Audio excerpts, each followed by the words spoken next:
तो हेलो दोस्तों, नमस्कार। स्वागत है आप सभी का हमारे यूट्यूब चैनल रत्नाकर क्लास में। तो जैसा कि हम लोग केमिस्ट्री में पहला चैप्टर पढ़ रहे थे विलयन, जो कि कक्षा 12 का है। और इसमें हम लोगों ने लगभग सांद्रता की जितनी विधियाँ थी लास्ट लेक्चर तक कवर कर ली थी हम लोगों ने नॉर्मलता में।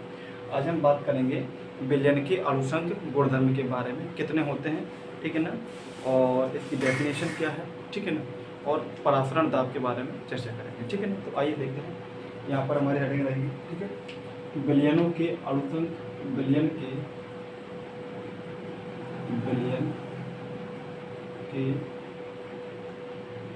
अणुसंघ गुणधर्म, ठीक है। तो ये हमारी हेडिंग रही, ज़्यादा ऊपर तो नहीं होगी, अच्छा ठीक है। इसके बाद नीचे लिखेंगे तो ये लिखा है हमारा विलयन के अणुसंघ गुणधर्म। तो इसकी डेफिनेशन क्या है? तो विलयन के ऐसे गुण, क्या है? विलयन के ऐसे गुण जो उसमें उपस्थित अणुओं की संख्या पर निर्भर करते हैं, उसे कहते हैं हम विलयन के अणुसंघ गुणधर्म, है ना। ऐसे गुण जो अणुओं की या कणों की संख्या पर निर्भर करें, उसे बोलते हैं हम विलयन के अणुसंघ गुणधर्म, ठीक है ना। इनकी संख्या 4 है ना। उसके बारे में हम आपको 4 नाम यहाँ लिख देते हैं, और ये नाम आपको याद रखना है, बहुत ज़्यादा इम्पोर्टेंट नाम है। इससे बोर्ड एग्जाम में हर साल क्वेश्चन भी आता है कि कौन सा अणुसंघ गुणधर्म है और कौन सा अणुसंघ गुणधर्म नहीं है ना। तो पहले हम आपको यहाँ पर बात करते हैं परासरण दाब, यही है। इसके बाद आपका लिख देते हैं ये नंबर से, कोई ऐसा नहीं है कि फिक्स नंबर यही है। वाष्प दाब में आपेक्षिक अवनमन, आपेक्षिक अवनमन, ठीक है ना। इसके बाद है क्वथनांक में उन्नयन, क्वथनांक में उन्नयन। इसके बाद है हिमांक, हिमांक में अवनमन, ठीक है। तो ये तो रही हमारी सिर्फ अभी नाम की बात। तो ये हमने नाम लिखे हैं सिर्फ अभी। परासरण दाब है, वाष्प दाब में आपेक्षिक अवनमन है, एक है क्वथनांक में उन्नयन, और एक क्या है हिमांक में अवनमन। तो इनके हम आपको सिर्फ अभी नाम बताए हैं, ठीक है ना। तो हम बात करें परासरण दाब के बारे में। तो देखिए, परासरण दाब को जानने से पहले हम जान लेते हैं परासरण क्या है। अच्छा, एक क्वेश्चन यहाँ पे सुन लीजिए। आपको क्वेश्चन ये 4 नाम याद रखना है अणुसंघ गुणधर्म में। तो कभी कभी क्वेश्चन कैसा आएगा कि निम्न में से कौन सा अणुसंघ गुणधर्म नहीं है। तो 3 नाम इसमें से रहेंगे, एक कोई और नाम दे देगा, जैसे कि एक फेवरेट है पृष्ठ तनाव, है ना। पृष्ठ तनाव एक आता है, ऑप्शन में क्वेश्चन है, एक क्वेश्चन में डाल देगा, ये 3 नाम लिख देगा और लिखेगा पृष्ठ तनाव। तो आपको ये बताना है कौन सा अणुसंघ गुणधर्म नहीं है, तो उसका आंसर हो जाएगा आपका पृष्ठ तनाव। और जब आंसर है पूछेंगे तो 3 कोई और राशियाँ लिख देगा, मतलब 3 कोई और कुछ लिख देगा नाम, और एक नाम इनमें से दे देगा, तो आपको पहचान के बताना है। अब हम बात करते हैं परासरण दाब क्या है, ठीक है ना। तो परासरण दाब के जानने से पहले थोड़ा सा आप कुछ एग्जाम्पल देखिए। परासरण दाब होता क्या है कि परासरण जो होता है, पहले परासरण जान लेते हैं क्या होता है। इसके बाद परासरण दाब की कुछ, परासरण की क्रिया की कुछ अच्छे एग्जाम्पल्स आपको बताते हैं। परासरण एक क्रिया है जिसमें जो विलायक के अणु होते हैं वो कम सांद्रता से अधिक सांद्रता की ओर जाते हैं। ये डेफिनेशन है। डेफिनेशन इसकी भी हमने आपको बता दी कि विलयन के ऐसे गुण जो उसके अणुओं की या कणों की संख्या पर निर्भर करते हैं, अणुसंघ गुणधर्म कहलाते हैं। इसमें क्या बोला है कि जो विलायक के अणु हैं, विलायक के अणु कहाँ जाए? कम सांद्रता से, कम सांद्रता से अधिक सांद्रता की ओर जाए, अधिक सांद्रता, ठीक है। इसको हम बोलते हैं परासरण की प्रक्रिया। लेकिन परासरण की प्रक्रिया में एक हमें आवश्यकता होती है अर्धपारगम झिल्ली की। शर्त क्या रहती है? अर्धपारगम झिल्ली होना चाहिए, अर्धपारगम झिल्ली। अब अर्धपारगम झिल्ली क्या होती है? अर्धपारगम झिल्ली ऐसी झिल्ली होती है जिसमें केवल विलायक के अणु आर पार निकल पाते हैं, विलय के नहीं, उसको बोलते हैं अर्धपारगम झिल्ली। तो परासरण आपके लिए इम्पोर्टेंट है तो परासरण क्या है, वह प्रक्रिया जिसमें विलायक के अणु कम सांद्रता से अधिक सांद्रता की स्वतः प्रवाह दिखाते हैं, उसको बोलते हैं क्या, परासरण। ठीक है ना। तो देखो परासरण में आपने देखा होगा कि जो किस्मत होती है, किस्मत को अगर पानी में डाल दिया जाए तो वो फूल जाती है।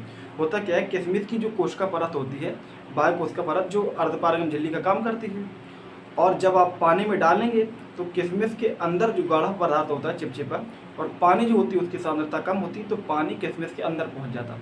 अगर इसके रिवर्स प्रोसेस हम करते हैं, उल्टा कहते हैं, अगर किशमिश को आप देखें तो कभी जो रसगुल्ला आपने देखा होगा, रसगुल्ले के अंदर जो किशमिश रहती है वो सिकुड़ जाती है। होता क्या है कि जो चाशनी होती है वो ज़्यादा गाढ़ी होती है, तो उसके अंदर का पदार्थ बाहर आ जाता है। और भी आपने देखा होगा जैसे कि मुर्दा नदी में जो मुर्दा वगैरह, लाश वगैरह जो होती है, तो वो उसमें पानी अंदर पहुंच जाता है, उसकी बॉडी के अंदर जो तरल पदार्थ होते हैं उसकी सांद्रता ज़्यादा होती है पानी की अपेक्षा। तो पानी कहाँ पहुंच जाता है, उस बॉडी के अंदर पहुंच जाता है, और लाश यानी कि जो मुर्दा होता है वो फूल जाता है ना। ठीक है, तो ये एग्जाम्पल्स हैं कुछ, और अंडे का भी एग्जाम्पल है। तो हम ज़्यादा एग्जाम्पल्स डिस्कस नहीं करेंगे यहाँ पर, अभी हमने आपको बताई परासरण। अब हम बात करते हैं परासरण दाब के बारे में। ठीक है ना। तो यहाँ पर आपको दिखाई दे रहा होगा, यहाँ लिखते हैं हम परासरण दाब, परासरण दाब।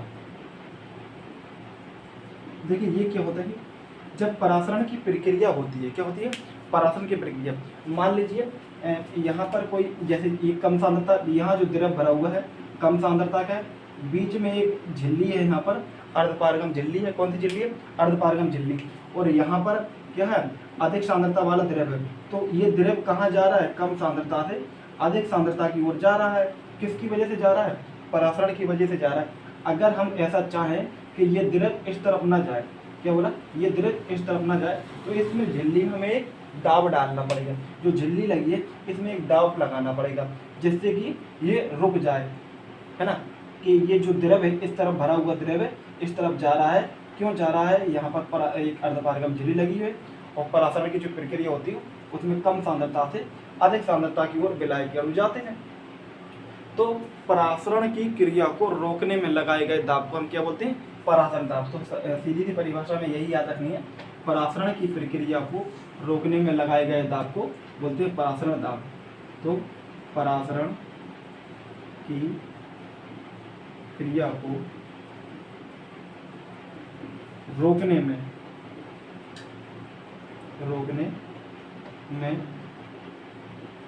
लगाए गए दाब को परासरण दाब कहते हैं, परासरण दाब कहते हैं। ठीक है ना।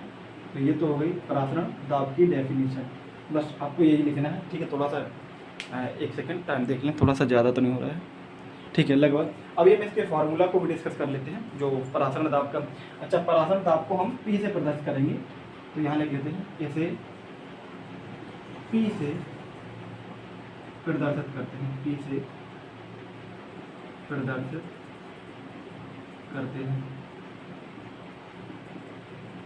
इसे P से प्रदर्शित करते हैं। देखिए बुक्स हैं दो जगह से, दो मतलब ज़्यादातर या P से प्रदर्शित किया गया या पाई से, है ना, P या पाई ऐसी होती। अब हम परासरण दाब का फार्मूला, जो न्यूमेरिकल के लिए हमें फार्मूले की आवश्यकता होगी, तो उसको हम यहाँ पर जो एक छोटा सा डेरिवेशन है ना, 3-4 लाइन का है, कुछ डेरिवेशन तो फिजिक्स में होते हैं। ठीक है ना। तो वो क्या है वो हम यहाँ पर जान लेते हैं। देखिए यहाँ पर 2 नियम काम में आएंगे हमारे, जो एक बायल का नियम है, एक चार्ल्स का नियम है। बायल के नियम आपने पढ़ा होगा, या तो आयतन के व्युत्क्रमानुपाती होता है, जो दाब होता है निश्चित ताप पर दाब आयतन के व्युत्क्रमानुपाती होता है, और जो एक होता है जो दाब किसके, परम ताप के समानुपाती होता है। तो बस हमें यही है, हमने यहाँ पर जो दाब माना है, क्या माना, P माना, क्या माना, P। तो जो दाब होता है वो यहाँ सांद्रता C के समानुपाती लिखेंगे। हम B को भी लिख सकते हैं, B के हिसाब से आगे C बराबर 1/V रख लेंगे, तो फॉर्मूला हमारा निकल आएगा, क्योंकि सांद्रता जो होती है वो आयतन के व्युत्क्रमानुपाती ही होती है। ठीक है ना। तो एक तो ये है, ये किसके नियम से है, अगर आपको दिखाई दे रहा है यहाँ लिख देते हैं, बायल के नियम से, बायल, है ना, बायल के नियम से, यहाँ पर। तो ये तो हो गया, यानी कि जो दाब होता है वो सांद्रता C के समानुपाती होता है। दूसरा, दाब परमताप T के कैसे होता है, समानुपाती। ये है आपका चार्ल्स का नियम, चार्ल्स के नियम से, नियम से यहाँ पर सर आधा ला आएगा है ना हिंदी में, चालक के नियम से।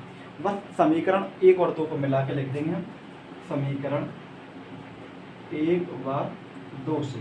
तो जब समीकरण 1 और 2 को मिला के लिखेंगे तो P प्रोपोर्शनल हो जाएगा CT। अब जब हम लोग इस तरीके से लिखते हैं तो जो समानुपात का जो साइन होता है उसको हमें हटाना रहता है। तो जब इस साइन को हटाएंगे तो आ जाएगा R आ जाएगा, एक कांस्टेंट आ जाएगा, R रहेगा कांस्टेंट आपका, और ये होता है गैस स्थिरांक या गैस नियतांक, ठीक है ना। इसकी वैल्यू हम सवाल में लगभग जो न्यूमेरिकल में यूज करेंगे 0.0821 है ना, ये वैल्यू यूज करते हैं हम लोग। तो ये न्यूमेरिकल में आपको हेल्प करेगी वैल्यू, ठीक है ना। अच्छा, ये हमारा फार्मूला हो गया। अब इस फार्मूले को हम और लिख सकते हैं, जो सांद्रता होता है ना, अगर सांद्रता को मोल प्रति लीटर में लें तो C बराबर फार्मूला क्या हो जाएगा, N/V, C बराबर N/V है ना। जैसे कि पीछे हमने सांद्रता की विधि पढ़ी है, मोलरता है ना, तो सांद्रता किसमें हो जाएगा, मोल प्रति लीटर में है ना। तो C बराबर N/V, अगर यहाँ वैल्यू रखेंगे तो P बराबर हो जाएगा N/V/RT, ये B यहाँ पहुँच जाएगा, तो PV बराबर क्या हो जाएगा, N/RT। ये फॉर्मूला आपका ये बन जाएगा।